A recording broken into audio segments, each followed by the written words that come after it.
Coming up on the pod this week, I want to give some life updates, some random things that I've been going through. For example, a cricket has been tormenting me in my apartment. Talk about that in a minute. And also, did a few shows in town in LA. Want to talk about those. And then I want to recap my trip to Orlando. I finally made it. No hurricane. I did it, and I'm back. And it was a great show. But I do want, speaking of shows, I want to mention tour dates. I have like 8 more for the rest of the year, so I'm just going to fire them off real quick. Next week, I'll be in Omaha, November 8th, and then I'll be in Kansas City, November 9th. And then the next week after that, I'll be in Hartford, Connecticut, November 16th, and then Boston, the big one, November 17th through the 18th at Laugh Boston. 3 shows. Saturday early is running low on tickets, so if you're interested in that one, grab those tickets. December 6th, Indianapolis, December 7th, St. Louis, and then I go back to Florida, December 19th through the 20th in Naples, and then the 21st in Fort Lauderdale at the Dania Improv. And then we'll see, dude. I'm going to announce 2024 cities within the next, hopefully within the next month. Depends when I get them. Depends where they are. Point is, your boy's not stopping here. I'm still touring, and we're going. And can't wait to see you guys. There's also a link in my website if you want to submit where you want me to go. You basically just have to put your city and your email. And so you will only get an email if I come to your city. So let me know where to go. Because next year, I'm going to go back to some places too. So let me know where you want me to make my return. You know, the Denvers, the DCs, Chicagos. Who knows, dude? Let me know. Let's start the episode.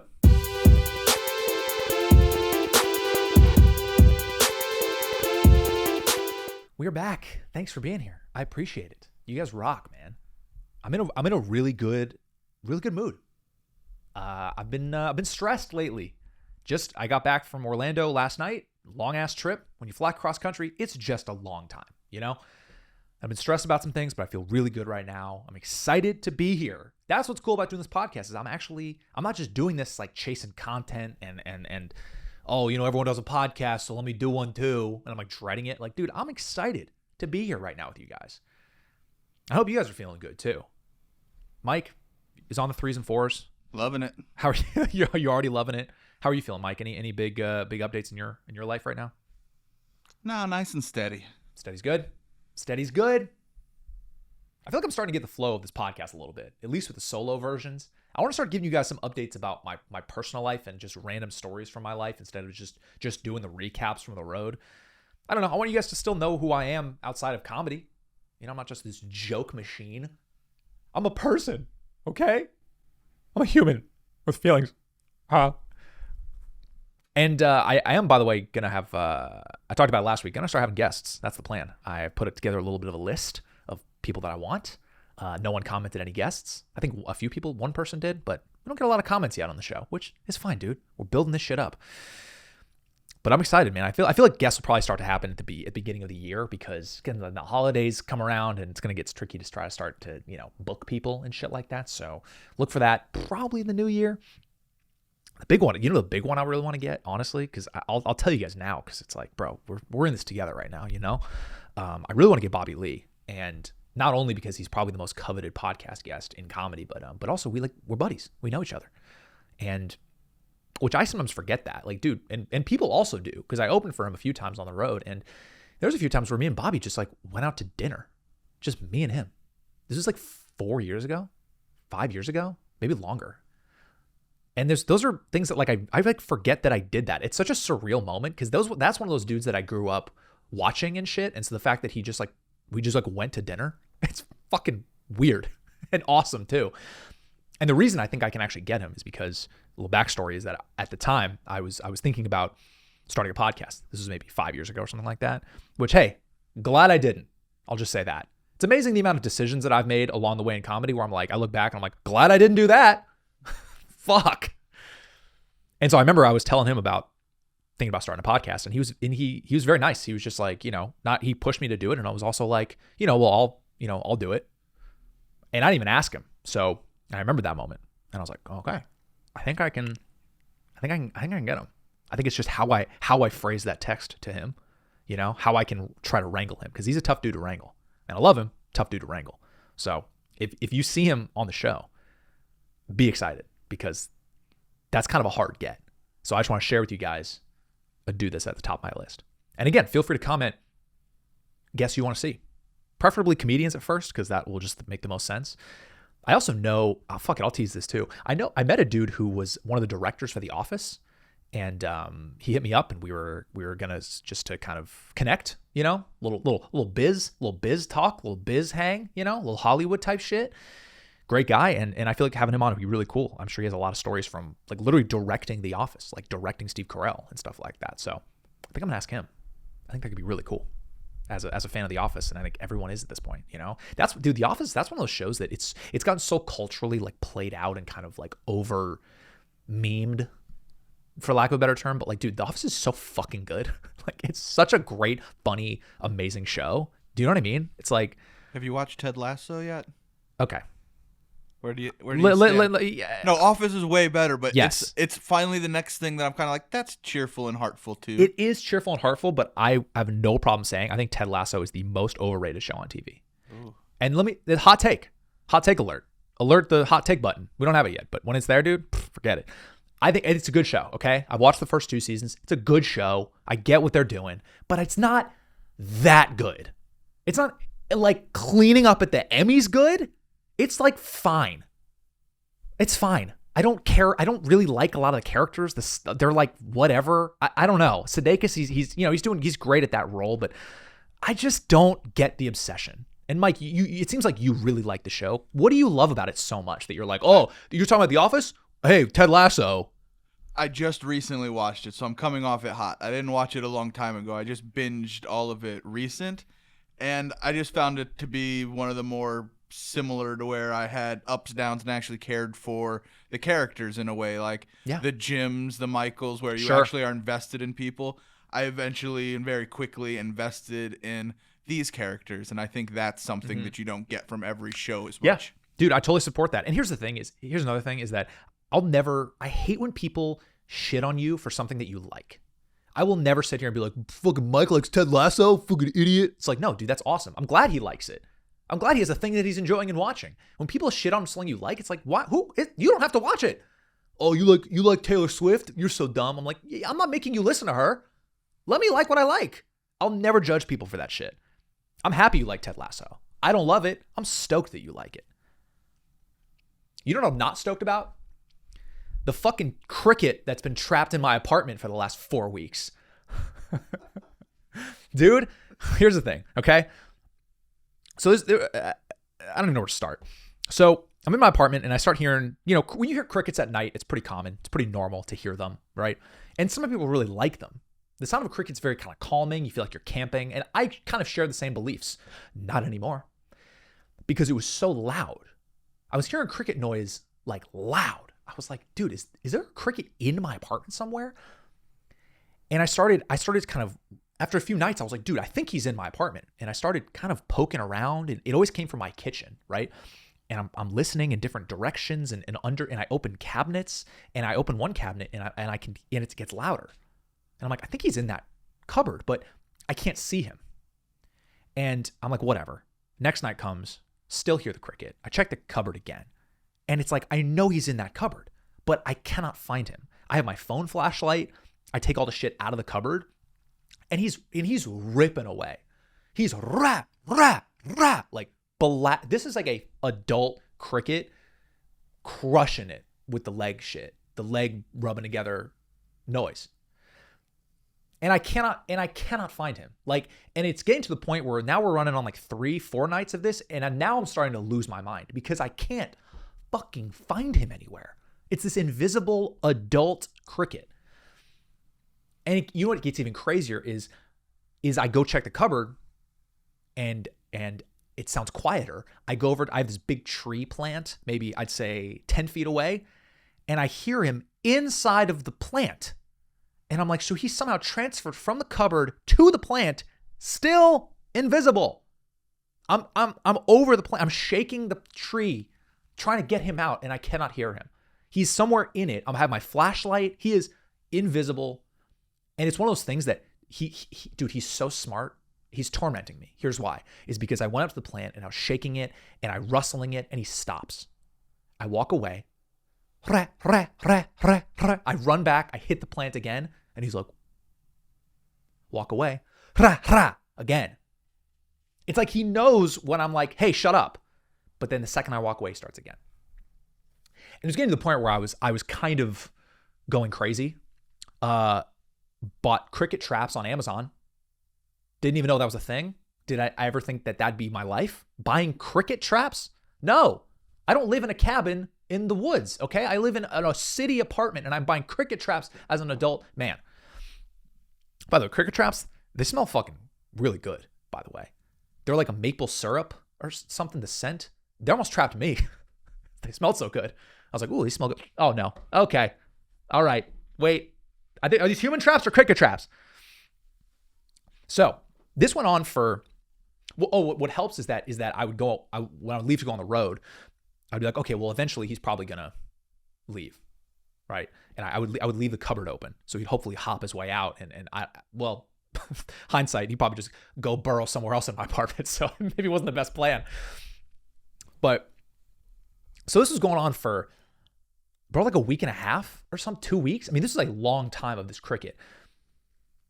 And I want to say sometime, I think early last week. So, oh yeah. So he hops into the tree plant again, right? And I'm like, dude, let me just take the tree outside. I know he's in there.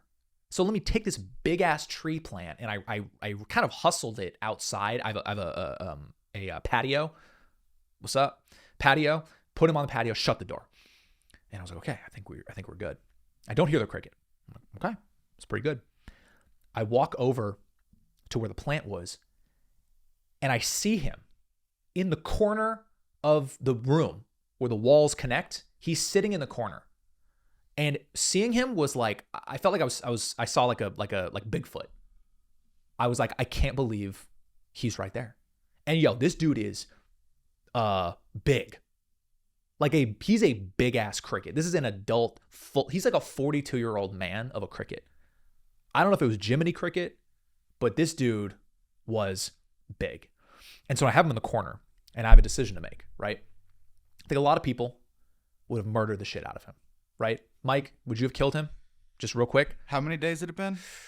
You mean how many weeks? Oh, yeah, he's dead. He's dead, right? Way dead. Okay. So I had a lot of pent up anger, right? And I was like, let me just get my hands around this little guy's neck and fucking kill him, right? But I'm the type of dude that doesn't ever kill animals when they're in my apartment. If there's a spider, I'll try to rescue it and get it outside. If there's like a fly, I'll kill it because the lifespan, it's like they're gonna live like a day. It's fine. They had a good run.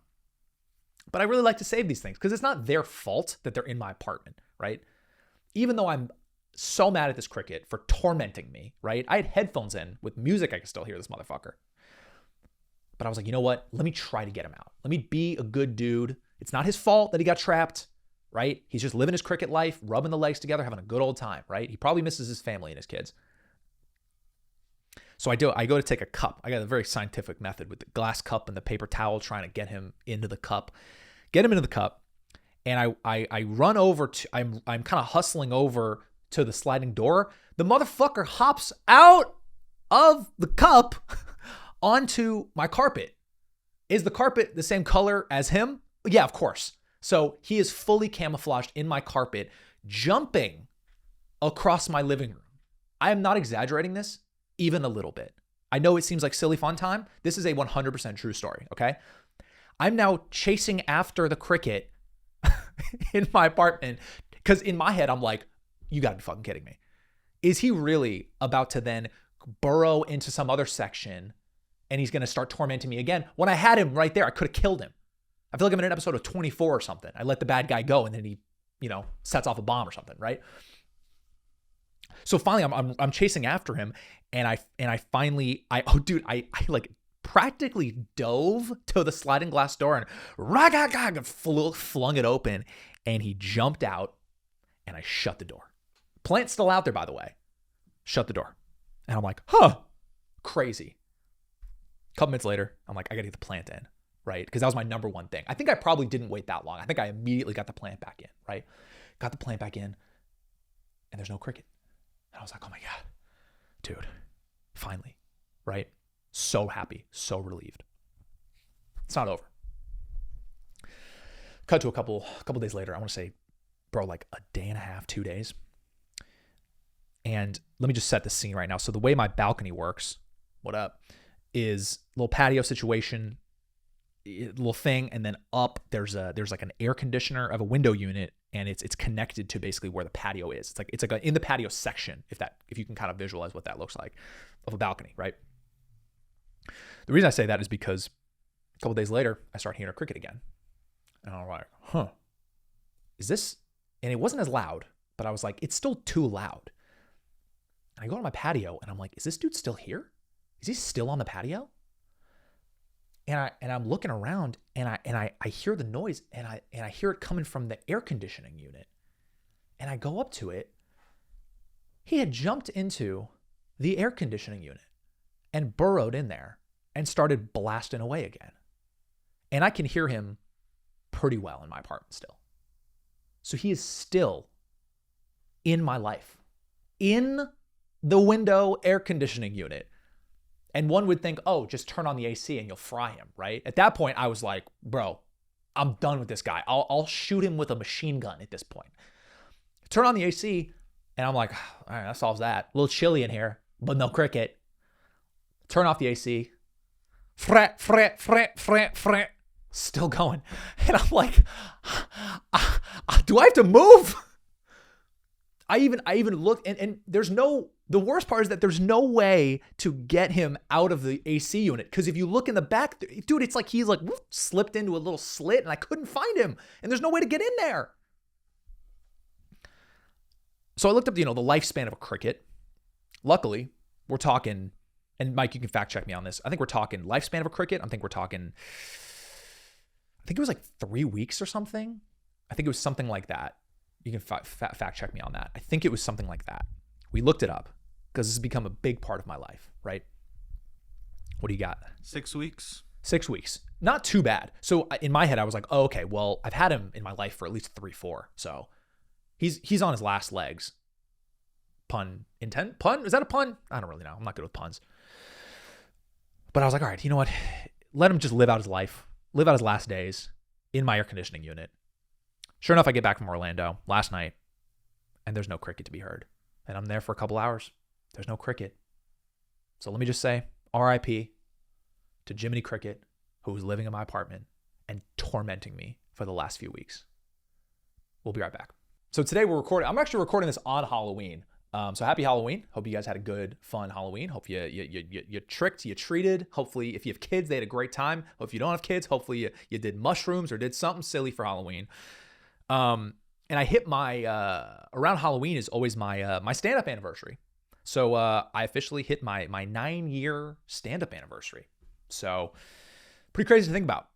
I am counting COVID in that. So it's kind of like 8 years is probably more of an accurate thing. And it was nice to just, every time I hit that anniversary, I always kind of like to take stock of where I'm at and where I've come from, and just I'm very proud of myself, come a long way. And to be able to call myself a headlining touring comic is really, really cool. And not just touring, but touring and doing the clubs, doing the major clubs. And I remember when I was hanging out with my buddy Nolan, who opens for me. We were in some random city. By the way, I've been to so many places. I don't know where anything is or where I was anymore. I remember snippets of we were at like a Barnes and Noble. Couldn't tell you where I was. And we were trying to do the math of how many comedians there are in in the, let's say, the country, right? And how many are headlining comedy clubs. And it's such a low percentage. I mean, 10% is too high. I mean, of all the comedians, all the open micers, all the old dudes who are clinging on for relevancy, everybody. And there's such a small amount that are regularly touring comedy clubs. And it's so cool to be one of those guys 9 years in, effectively.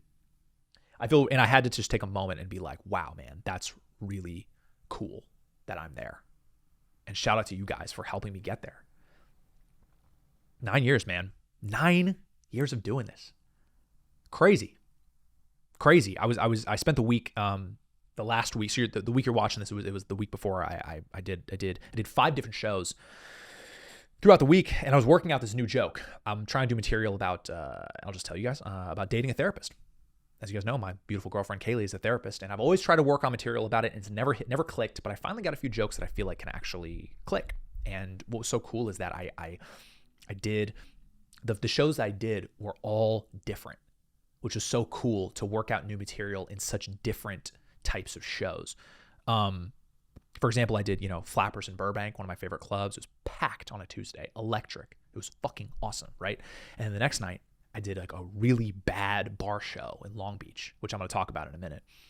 And then the next night, I did kind of a more, I don't even know how to describe it. It's a place called West Side Comedy Theater in Santa Monica. It's a fun place, but it can be kind of hard, and the audience can be a little like, I don't know if Mike, if you've ever been there before. The audience can be a little like, kind of, not snooty is the wrong word, because they were cool. It was just a little like West LA, kind of too cool for school. You got to really bring jokes, right? So it was really cool to be able to try out these new jokes in such different environments, if that makes sense. So it's super helpful to get a gauge of kind of an electric crowd, a really hard, weird bar show, and then kind of a tougher crowd. I lost my train of thought on that one. You get what I'm trying to say.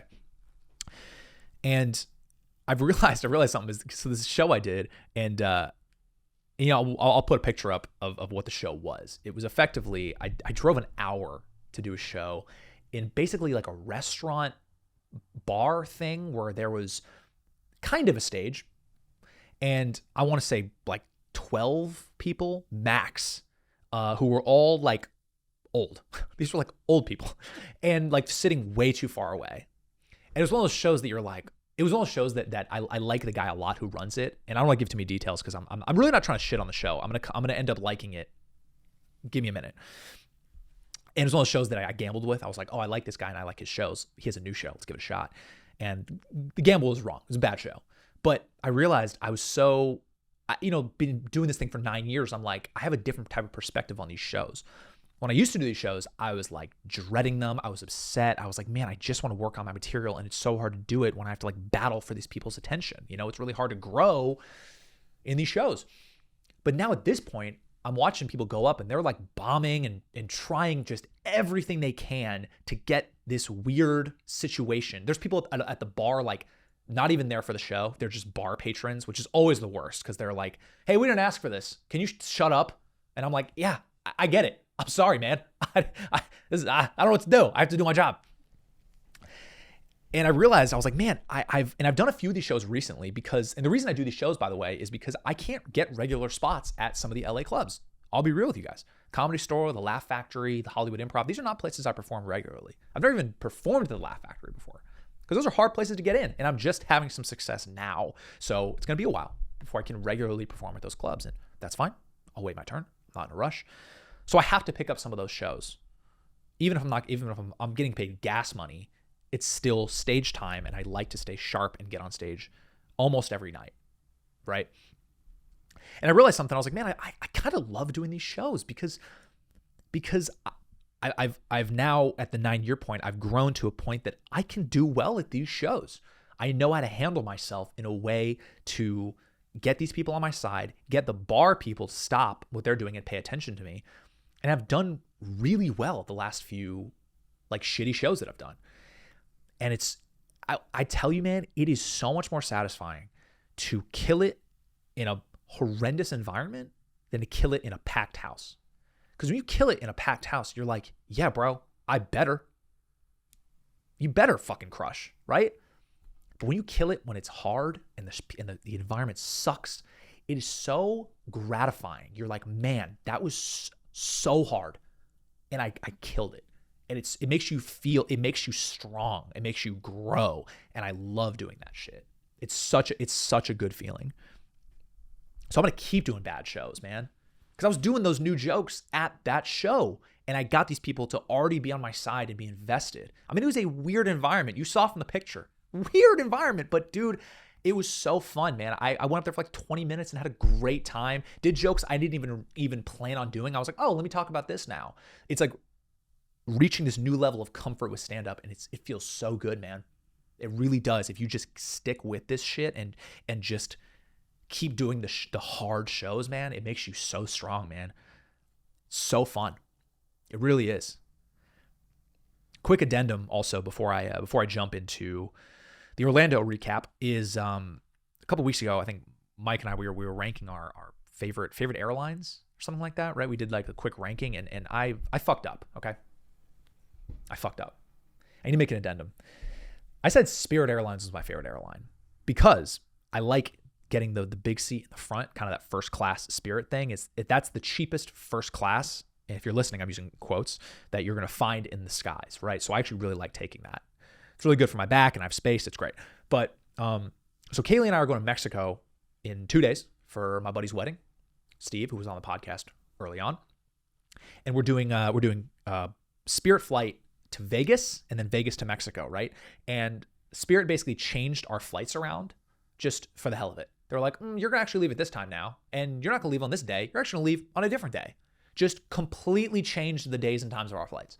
And it was the biggest headache ever. And so I just want to be on record and say that I'm never using Spirit Airlines again. Fuck them. I'm sorry if I steered you guys wrong.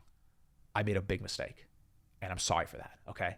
Shout out to the major airlines, Delta, American, Southwest. I'm rocking with you. United, fuck it. Your seats are too crammed, but I'll still go because that shit was crazy. So I want to get that on the record and set the record straight. And I want to do a quick new thing where I'm doing Will's travel tip of the week. Okay? For those of you who travel a lot, and this show is turning into kind of a travel log at this point, which I like. Every week I'm going to give you a travel tip, right? From someone who does it arguably too much. Tip of the week is boarding zones don't matter. Okay? You can board pretty much whenever you want. Okay? When they call group, maybe zone 1, that's like first class. Hang back. If I'm like group 9, I'm boarding in group 3. And do they ever check? Not once. They just say, have a great flight. And I say, thank you so much. I love being in group 3. My favorite group. So just so you guys know, man, you don't have to wait. Because when you're in group 9, the overhead space could be gone. So I want to get in there, get my seat, get in the thing, chill, relax. Not in that. Oh, and the worst is when you're stuck in the jet bridge, when you're just in there in this like cough box with everybody. I hate being in that shit, right? So I want to get right on the airplane. So next time you take a flight, board in zone 3, zone 4. Don't wait. Hop on. And let me know if they stop you. Because I'm sorry if they do. Also, that what's worst case? They go, hey, you're not this group. And you go, oh, sorry, I'm dumb. And then you board in your regular group. It's like, who cares? Give it a shot. Trust me. That was Will's travel tip of the week. I need to pee. So I'm going to go pee. And then we're going to come back. And I'm going to tell you about the Orlando trip. It was great. I'll be right back. I'm back. I peed. I need a haircut, by the way. I know my hair's a little out of control, but I was talking to Mike about this before we started. It's like the woman I get my haircut from, she's off Mondays and Tuesdays, and those are like the only days I'm ever in town. So your boy's rocking a fro, whether you guys like it or not. Okay. Beard's cooking too. I'm all over the place, man. I'm scruffy, and I'm liking it. So I went to Orlando, and for those of you who missed the beginning, great start, Will. Can we fucking cut this whole part? So I went to Orlando, and it was the thing with the rescheduled show with the hurricane. Again, let me fill you guys in if you missed it. What happened is I was supposed to do the show like 3 months ago, and they had a hurricane, which never ended up being a hurricane. Literally just rained a little bit, and they canceled the show as I was about to board the flight. Didn't board the flight, rescheduled it. Here we are. And we did it, man. The weather was beautiful. No hurricane. Gonna go over travel first. So I did Burbank to Phoenix. Shout out Burbank. No headphone issues on the flight. We were good. Your boy was ready. I was ready to pop off. I'll double tap the AirPods, no problem, and figure out what's going on, right? People don't even know how safe they are with me in the window because I'm on patrol. I'm listening. But no issues so far. Solid 2 flights. Whole flights were smooth. Whole day was smooth. Until we got to Orlando, basically. So my buddy Anthony came with me. Shout out Anthony Starity, my boy. Funny, great guy. Came with me to Orlando. I'm sure you guys, if you've seen me live, you've seen him as well. Met me at the, I said, meet me at the rental car place. Turned out there's 2 different rental car places. I had already called an Uber, and the Uber was here. And I was like, where's Anthony? Which was so funny. I messaged the Uber driver. Oh, and I couldn't figure out where the pickup zone was. So the Uber driver was here, didn't know where the pickup zone was. No Anthony. So I messaged the Uber driver. I said, hey, few issues. And as I'm typing, he just immediately canceled the trip, which I honestly thought was so funny. Like he saw a few issues. He was like, I'm out, which I laughed. I thought it was hilarious. Figured it out, got an Uber to the rental car place, rented a car in Orlando for 2.5 days, $30. Shout out, $30. Crazy. And later when I filled it up, we used a fourth a tank of gas driving around, filled up the rest of the tank, $7. Shout out. Crazy. I thought the car was fucked up when it's $7. I was like, what's wrong with this pump? Why am I not filling? Why is it not 25? 7? Hotel situation was a disaster. Disaster is a really strong word, but I'm exaggerating for the sake of the show. Show? Is this a show? I don't really know. So here's what I'm going to keep it super real with you guys on what I do for hotels. Super honest. My buddy, his name is Manuel. Known him for a long time. Met him at one of my old jobs when I started comedy. He has I believe a friend or a family member, I don't remember who works at Hilton. So he gets sick Hilton discounts. And he is letting me use his Hilton account to book hotels. So your boy's getting deals. Deals on deals.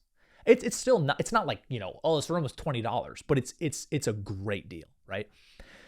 And what makes it so cool is that on your phone, you can check in on your phone and get a key. So I don't even have to talk to anybody. I'm Manuel. Hola, right? And it's worked flawlessly. I've done it, I don't know, I think 4 or 5 cities. It's been like 100% effective, never an issue, right? And this one, I got fucked on, okay? It wouldn't let me check in on the key, and I go to the front desk and they say, Manuel has to check in first. And I'm like, and I was not pretending to be Manuel. Was I kind of, were the scam, not scam, was the scheme that we've concocted, are we potentially a couple? Yeah, I'm his partner. And they were like, he has to check in first. And I was like, well, he's not coming for a long time. And they're like, well, sorry. I was like, oh, okay. It's midnight in Orlando and I don't have a hotel. So what do I do now? And they were like, you can pay the regular rate. And I was like, what is it? And they're like, triple. I was like, okay. Bye. And I said, bye-bye. I left. Had to find a hotel last minute, which is not a fun thing to do when it's like midnight, 1 a.m. in a random city. Found a hotel. And upon check-in, I was like, that's a good deal for a hotel. I think it was something like $230 for 2 nights. We got a suite, which is like the sofa bed, living room, door, bedroom, that type of vibe. It's like $230. I was like, last minute, not too bad. Then we get to the room and I was like, this is one of those like kind of crappy hotels. And it was a bummer. Couldn't find a better one. That was the best one I could find at the time. Kind of a crappy hotel. I ran out of Clorox wipes, which I always travel with. I like to wipe down a hotel when I get in. That's my first thing that I do, is just wipe down everything, right? Shout out OCD. And I didn't have any. So I was staying in this kind of a crappy hotel. No wipes. I was like, a little out of my element. The hotel was not great. Had a stare down with a raccoon outside. That's the thing that happened in my life. I was outside and the raccoon crossed the street and we did like a Western showdown, like right? One of those things. And raccoons are kind of freaky, because it was one of those moments that I was staring down at him and I was like, should I like briskly walk away? Like hurry up? Like what do raccoons attack people? And I think we both had the same thought. I think he was also like, should I run away from this human? Because humans are bad, right? With his hands, his hands, That's crazy, by the way. With the hands are hilarious. What's funny is I was looking at him. I was like, dude, he's actually kind of cool. Raccoons are pretty cute, right? And I was Guardians of the Galaxy, man. Exactly. Raccoons are cute. Raccoons need a big rebrand. Which I tell you what, Guardians of the Galaxy, that's a solid rebrand, right? And I was like, I was looking at him. I was like, I could see him as a pet almost, with his little hands. We could play Madden together. Tell me you wouldn't play Madden with a raccoon. Little hands. I liked him. We ran into each other 1 or 2 times, and he kept like doing this, like crossing the street, like, oh fuck, he's still here, and then runs away. So, made a raccoon friend. This is my life. Anyways, the hotel was tough. Couple quick hotel stories. I asked the night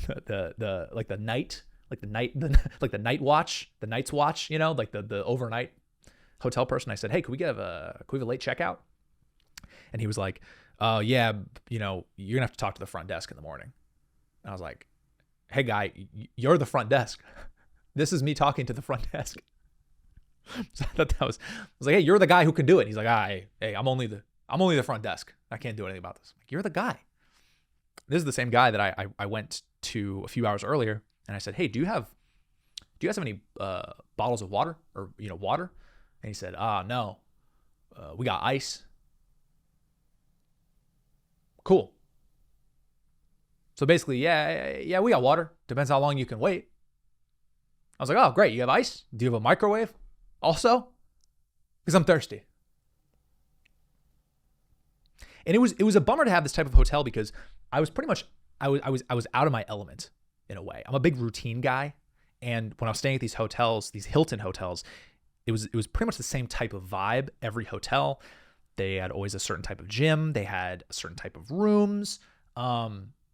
And even like liquid hand soap, which I love, by the way. I hate bars. Bar soap is disgusting to me because it's the same thing. You're like, especially if you're sharing a room, you're both like wiping your hands on the same bar of soap. And like, so the Hiltons always have liquid soap, which I love. And just random little things like that. No coffee in the lobby. That's a big one, man. I'm a big like drink hotel coffee throughout the day type of dude. I always just have a little bit of hotel coffee with me. And it's not the nicest coffee, but it's just a certain type of, I use like that hazelnut creamer, right? Those little pods. And it's a routine thing. I like having it. And I was nervous about the show because I just didn't have my normal things. I didn't have my routines. I didn't even get to work out. I didn't have time to work out either. So I did some like jumps in my room, just like a crazy person, just jumping around, watching football on my computer, trying to get some sort of exercise. And so I was a little worried for the show just because I wasn't in my element. And I tell you what, man, did the Orlando Improv. It is absolutely one of my new favorite clubs. I love that place. It rocks. Dude, it's one of these older clubs. I've realized older clubs are the best. What I mean is that it's that clubs that haven't been renovated in a long time, so they have that old school feel. Because some of these newer clubs, let's say, let's use the two that I can think of right now are the Irvine Improv and the Brea Improv. These are beautiful clubs, but they're gigantic, right? And they're these giant tall stages. And again, if you're a guy who like sells it out, like Bobby Lee, for example, this is like an unbelievable club. But for someone like me, I've talked about this before. If I sell 200 tickets in that room, it's fun, but it's, it feels a little weird, right? So these clubs that are, these 300 seat clubs, these older clubs, the Addison Improv, Denver Comedy Works, Zany Chicago, man, the older clubs rock. Because they're still at that seating limit. They have the low ceilings, and I just love them. They're so fun. Ticket sales were good. Luckily, people who had tickets from the first Hurricane show, they just transferred those over. So I already had a nice base of tickets going into the show. So then I tried to move an additional amount. So I hit about 150 for the show, which I'm very happy with. It was a Sunday. I specifically, they asked me for a couple of dates on the reschedule, and I picked that one. I said, I want to do a Sunday because to me, it feels easier to see someone on a Sunday than a Wednesday. I think that's a fair theory, right? But what I didn't realize is that, bro, it was Halloween weekend. I didn't even put that together until I was there. I was like, oh yeah, dude, this is when everyone goes out. And what I've realized also something about in that same realm is that when you're touring, you kind of always have to battle something in a way. There's always something that you're up against. Whether they're sports playoffs, I've seen that before. A bigger act is in town. Like when I did my Minneapolis show, Taylor Swift was there. How am I going to compete with T Swift? It's I mean, dude, how many people are at her show? 40,000? All of Minneapolis? And it was one of those things I was like, there's nothing I can do about it, right? What am I supposed to check every major touring artist's schedule while I'm setting up my tour dates? No, you just got to take the L and do the show. I was with Brent Morin in Atlanta one time, and like one of the shows was really light because like the Atlanta Hawks were in the playoffs and they were playing and everyone was watching the game, which it makes sense. And what are you gonna do? Cancel the show? No, you gotta do the show. Point is that when you're touring, you're up against something, right? And I was up against Halloween weekend, so the club was actually very happy with how many tickets I sold because they knew this is a hard weekend to sell tickets, which made me feel good. And they said even here's another example. A couple weeks from now, whoever's at that club, I forget, they were like, yeah, they're having trouble moving tickets because Chappelle's in town doing the biggest venue in the place, right? You're always up against something. So, that was my hurdle. And again, I'm happy with how I did.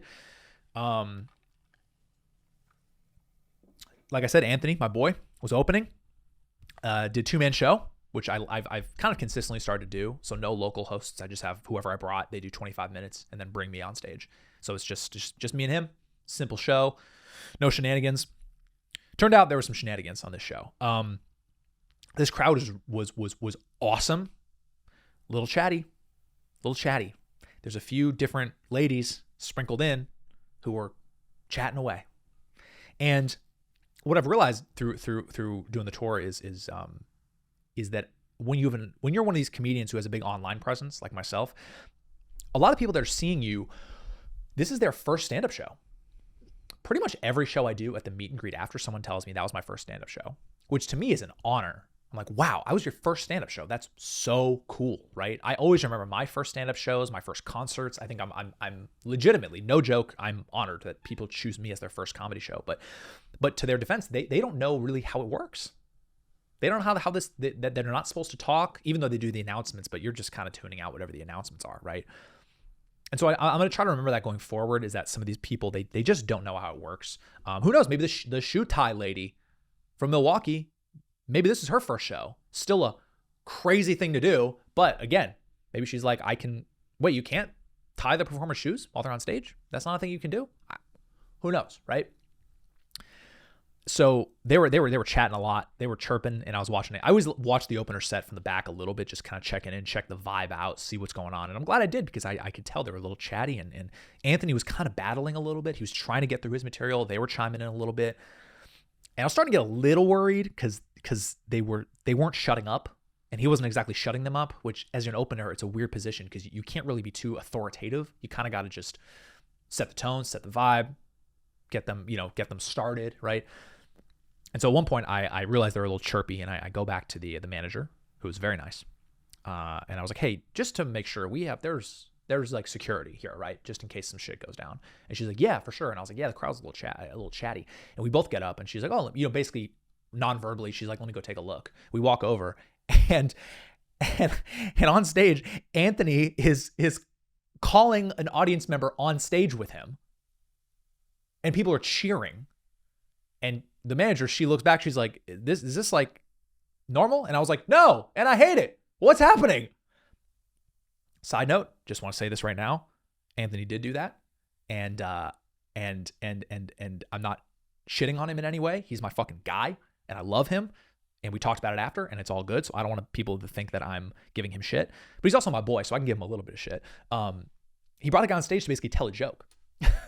Because I think the guy was like trying to be funny, and he was like, oh yeah, you think you're funny? You want to come up here, tell a joke? And everyone like applauded, and the guy stood up, and Anthony, in his defense, he was like, I don't know what to do now. He's still a little new, and he was like, all right, fuck it. And he went on stage. And so I'm watching in the back, panicking, because he's like, the kid has the mic. Like he's another opener doing a joke. Well, joke's a strong word. He was talking into the microphone. And I was like, oh my God. And I felt so helpless and stressed in the moment. I didn't know what to do. Luckily, Anthony is a pro, and he handled the situation great.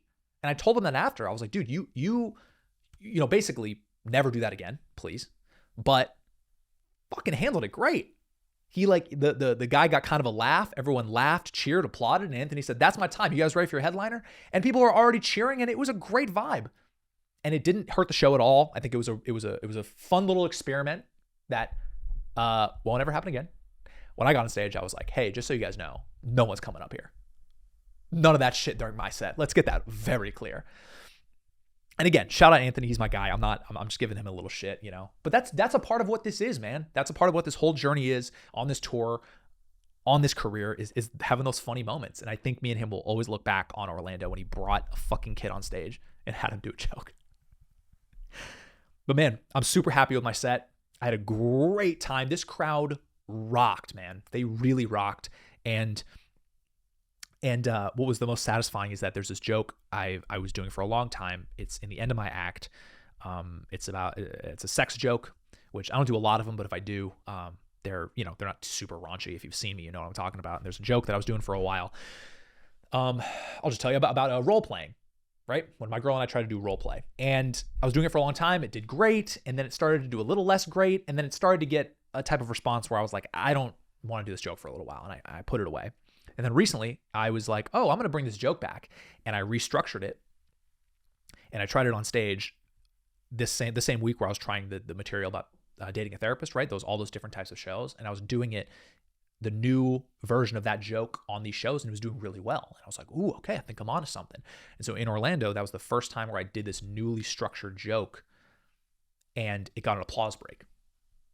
And that's what this whole thing is. That's what I'm doing it for, is that moment where I restructured a joke so well that it got an applause break. That's the whole thing. There's nothing better. Also, speaking of the shoe tying lady, my shoes became untied on stage. That was the first time that's happened since Shoegate. And I even called it out. I was like, well, my shoe's untied. Didn't feel enough people knew the weight of that sentence. So I just brushed it off and just went on and continued with my shoes untied. But man, I was having like PTSD flashbacks of having my shoe untied on stage. Thankfully, nothing happened. Overall, truly a great show, a great experience. I've had a lot of fun in Florida, man. Florida gets a bad rep. People are awesome there, man. They rock. Shout out if you came out. Truly had a great time. And that's pretty much all I got, man. Again, a lot of good tour dates coming up. A lot of cities I'm really excited about. Planning more cities to come. I can't wait until they drop and we get to talk about them. I can tell you where I'm going. The new kind of paid content platform that I'm setting up, that's going to come in the next few weeks. Very excited about that. Like I've talked about earlier, it's going to have unreleased clips. It's going to have a bonus podcast called the Hilton Hang. As of now, that's what it's called. It's going to live on that platform. So there's a lot of good stuff on there. And I really am excited to kind of build that community and keep this shit going with you guys, because I truly am here because of you guys. So thank you again for watching, for listening. Please rate and review.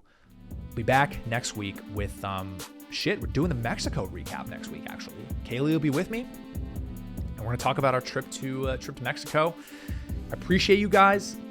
Thanks to Mike for producing, and have a great rest of the week. I'll see you guys later.